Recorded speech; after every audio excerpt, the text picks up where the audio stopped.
Ciao Bella! Welcome back to Reading with Bella. I'm Christina, and I'm so glad that you're here with me today. If you're new, welcome in. If you're returning, welcome back. No matter how long you've been here, I always appreciate your time. We're going to continue with the poetry of Lewis Carroll, and we are in Phantasmagoria and Other Poems, Section 2 still. We have a little bit to go before we get to some of the Through the Looking Glass and Alice in Wonderland puzzles and poems, and then we will continue on after that. So just a little introduction, right? I did get a question as to why am I reading these poems?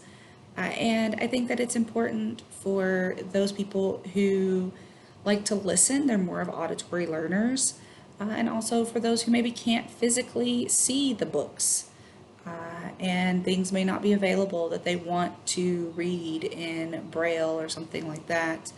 Or maybe they can't read Braille, they just have really bad eyesight and reading is hard for them. I don't know. Just a different way of processing information that I think is helpful for different kinds of people who need information in different ways. And some of those people may find poetry enjoyable.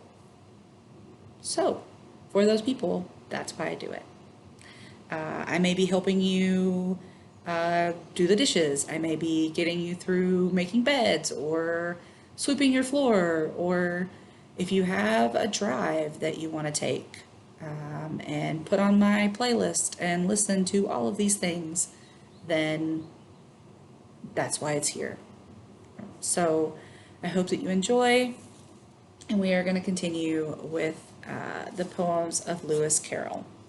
This is Stanzas for Music. The morn was bright, the steeds were light, the wedding guests were gay. Young Ellen stood within the wood and watched them pass away. She scarcely saw the gallant train, the teardrop dimmed her eye. Unheard the maiden did complain beneath the willow tree. O Robin, didst thou love me well, till on a bitter day she came, the Lady Isabel, and stole my love away. My tears are vain, I live again in days that used to be, when I could meet thy welcome feet beneath the willow tree. O willow gray, I may not stay till spring renew thy leaf, but I will hide myself away and nurse a hopeless grief. It shall not dim life's joy for him, my tears he shall not see. While he is by, I'll come not nigh my weeping willow tree. But when I die, O let me lie beneath thy loving shade, that he may loiter careless by where I'm lowly laid. And let the white marble tell, if he should stoop to see, here lies a maid that loved thee well, beneath the willow tree. This next one is Solitude. I love the stillness of the wood, I love the music of the rill, I love to couch in pensive mood upon some silent hill.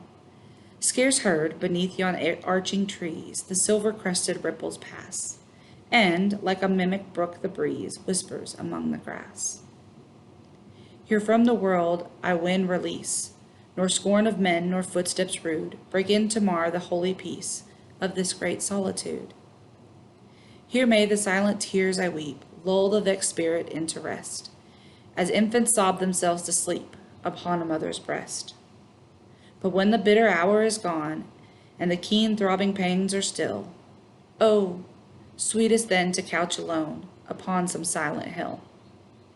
To live in joys that once have been, to put the cold world out of sight, and deck life's drear and barren scene with hues of rainbow light. For what to man the gift of breath, if sorrow be his lot below, if all the day that ends in death be dark with clouds of woe? Shall the poor transport of an hour repay long years of sore distress, the fragrance of a lonely flower make glad the wilderness?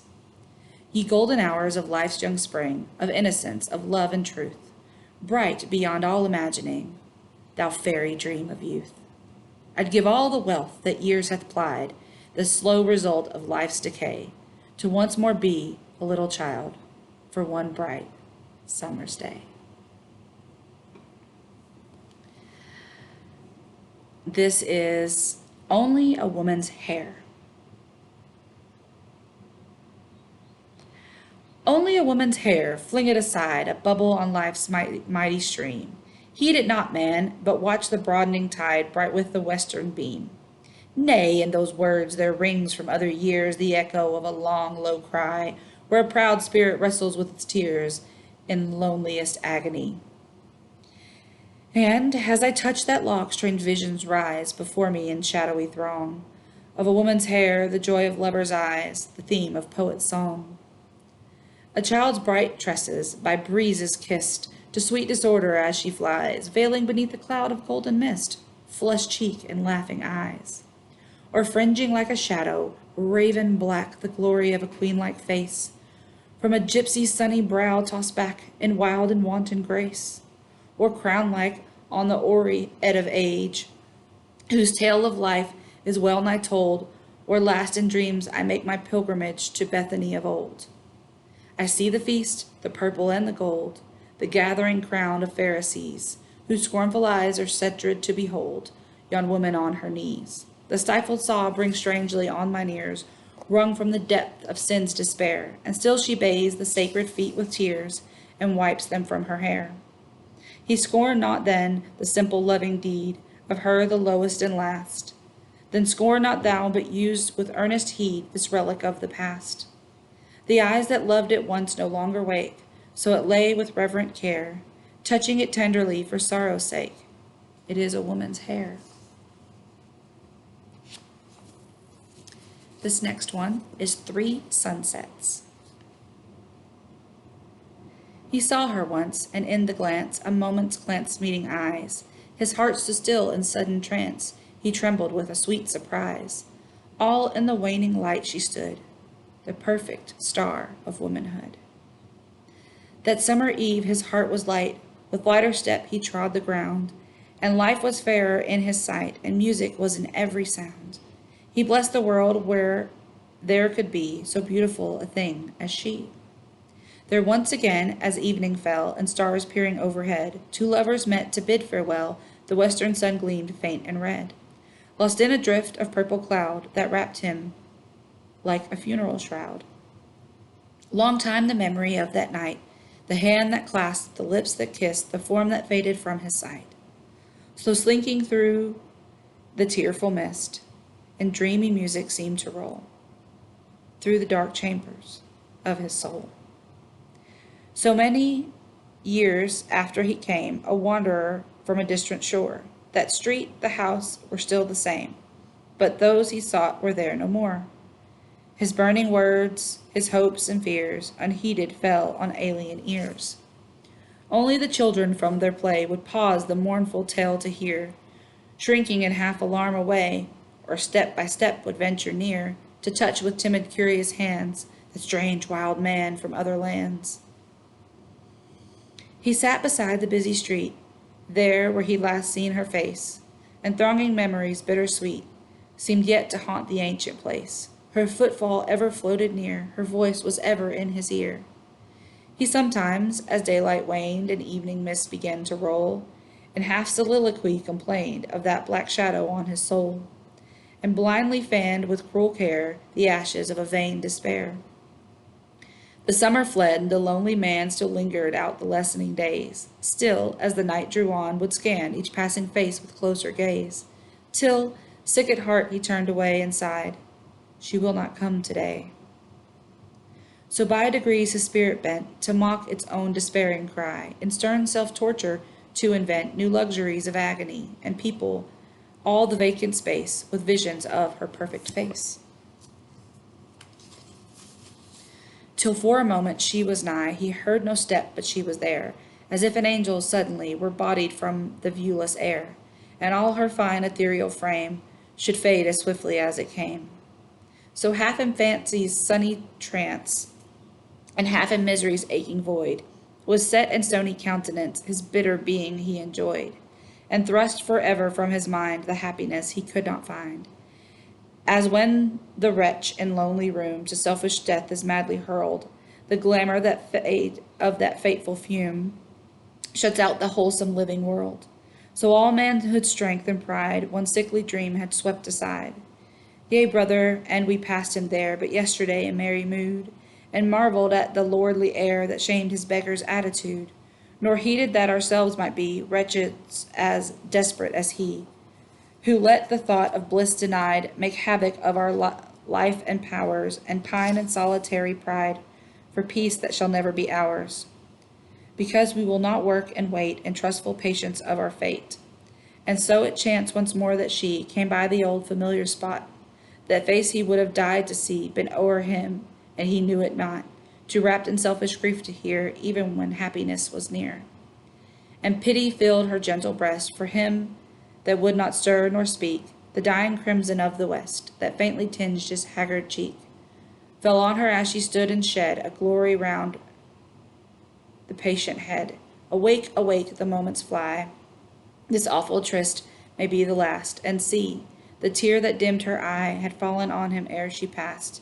She passed the crimson pale to gray, and hope departed with the day. The heavy hours of night went by, and silence quickened into sound, and light lit up the eastern sky, and life began its daily round. But light and life for him were fled, his name was numbered with the dead. This next one is Christmas Greetings, from a fairy to a child. Lady dear, if fairies may for a moment lay aside cunning tricks and elfish play, 'tis at happy Christmastide. We have heard the children say, gentle children whom we love, long ago on Christmas Day came a message from above. Still, as Christmas time comes round, they remember it again.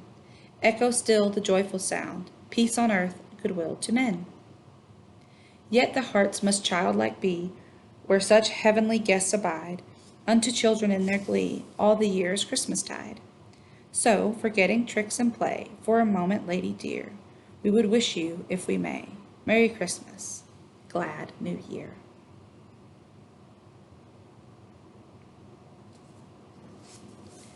This next one is called After 3 Days, and it was written after seeing Holloman Hunt's picture of Christ in the temple. I stood within the gate of a great temple, mid the living stream of worshippers that thronged its regal state, fair pictured in my dream. Jewels and gold were there, and floors of marble lent a crystal sheen, to body forth, as in a lower air, the wonders of the scene.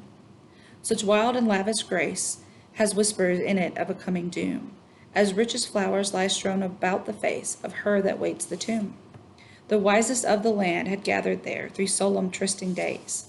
For high debate men stood on either hand to listen and to gaze. That aged brows were bent to a frown half thought and half annoy, that their stores of subtlest argument were baffled by a boy. In each averted face I marked with scorn and loathing, till mine eyes fell upon that stirred not in its place, tranced in a dumb surprise. Surely within his mind strange thoughts are born, until he doubts the lore of those old men, blind leaders of the blind, whose kingdom is no more. Surely he sees afar a day of death and stormy future brings, the crimson setting of the herald star that led the eastern kings. Thus, as the sunless deep mirrors the shining heights that crown the bay, so did my soul create anew in sleep the picture seen by day.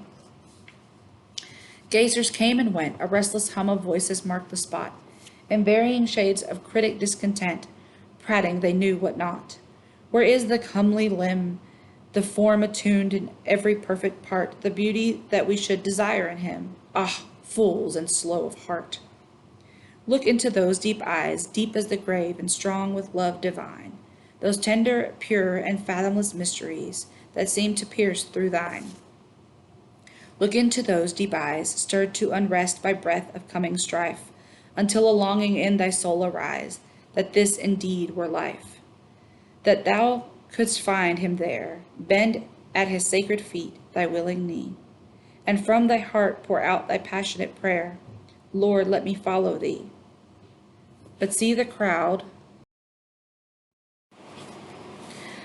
the crowd divide, mother and sire have found their lost one now. The gentle voice that fain would seem to chide, whispered, Son, why hast thou, in tone of sad amaze, thus dealt with us that art our dearest thing? Behold, thy sire and I 3 weary days have sought thee sorrowing, and I stayed to hear the loving words, how is it that ye sought? but that the sudden lark with matins clear severed the links of thought. Then over all there fell shadow and silence, my dream was fled, and as fade the phantoms of a wizard's cell when the dark charm is said. Yet in the gathering light I lay with half-shut eyes that would not wake, lovingly clinging to the skirts of night, that from sweet vision's sake. I'm sorry, Nero is trying desperately to get to my sandwich that's sitting here. Hold just for a moment. My apologies for that brief interruption. I had my sandwich, which is now gone, on my plate, and I was waiting until I finished this video to eat it. Then Nero came upstairs and discovered my sandwich and then tried to take it away from me. So I had to pause the video and eat very quickly. So only a few, like maybe a blink for you, but it was a couple minutes for me because I had to battle Kitty for my food. Can I continue? Please? Will you let me continue? I don't know how long he'll stay here, but he's here in my lap for a little bit. I don't have any more food though. I'm sorry. Oh God. Oh God. He did manage to get a piece of turkey out of my hand. It fell when I was eating my sandwich and he just snatched it right up. Anyway, back to poetry. Faces in the fire. The night creeps onward, sad and slow. In these red embers dying glow, the forms of fancy come and go. An island farm, broad seeds of corn, swayed by the wandering breath of morn, the happy spot where I was born. The picture fadeth in this place, amid the glow I seem to trace the shifting semblance of a face. 'Tis now a little childish form, red lips for kisses pouted warm, and elf locks tangled in the storm. 'Tis now a grave and gentle maid, at her own beauty half afraid, shrinking and willing to be stayed. Oh, time was young and life was warm when first I saw that fairy form, her dark hair fluttering in the storm, and fast and free the pulses played. When I last met the gentle maid was when last her hand was in mine laid. Those locks of jet are turned to gray, and she is strange and far away, that might have been my own today, that might have been my own, my dear, through many and many a happy year, that might have sat beside me here. I changeless through the changing scene, the ghostly whisper rings between, the dark refrain of might have been. The race is o'er, I might have run, the deeds are past, I might have done, and sere the wreath I might have won. Sunk is the last faint flickering blaze, the visions of departed days, is vanished even as I gaze. The pictures with their ruddy light are changing to dust and ashes white, and I am left alone with night. This next section is short. It is Puzzles from Wonderland from 1870. Number 1. Dreaming of apples on a wall and dreaming often dear, I dreamed that if I counted all, how many would appear? 2. A stick I found that weighed 2 pounds. I sawed it up one day in equal pieces of equal weight. How much did each piece weigh? 3. John gave his brother James a box. About it there were many locks. James woke and said it gave him pain, so gave it back to John again. The box was not with lids supplied, yet caused 2 lids to open wide. And all these locks had never a key. What kind of a box could then it be? 4. What is most like a bee in May? Well, let me think, perhaps you say. Bravo, you're guessing well today. 5. 3 sisters at breakfast were feeding the cat. The first gave it sole. Puss was grateful for that. The next gave it salmon, which Puss thought a treat.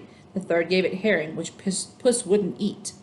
Explain the conduct of the cat. 6. Said the moon to the sun, is the daylight begun? Said the sun to the moon, not a minute too soon. You're a full moon, said he. She replied with a frown. Well, I never did see so uncivil a clown. Query. Why was the moon so angry? Oh, there he went. 7. When the king found that his money was nearly all gone, and that he really must live more economically, he decided on sending away most of his wise men. There were some hundreds of them, very fine old men, and magnificently dressed in green velvet gowns with gold buttons. If they had a fault, it was that they always contradicted one another when he asked for their advice, and they certainly ate and drank enormously. So on the whole, he was rather glad to get rid of them. But there was an old law which he did not dare disobey, which said there must always be 7 blind of both eyes, 2 blind of one eye, 5 that see with both eyes, 9 that see with one eye. Query. How many did he keep? All right, so we will end there because the next part is a little lengthy, and I'm going to leave that for another video. So, as always, I thank you for joining me. I thank you for being here. If you're new and you're just finding these readings, I thank you so much for spending the time with me. And as always, be the change you wish to see in the world, everyone. Ciao.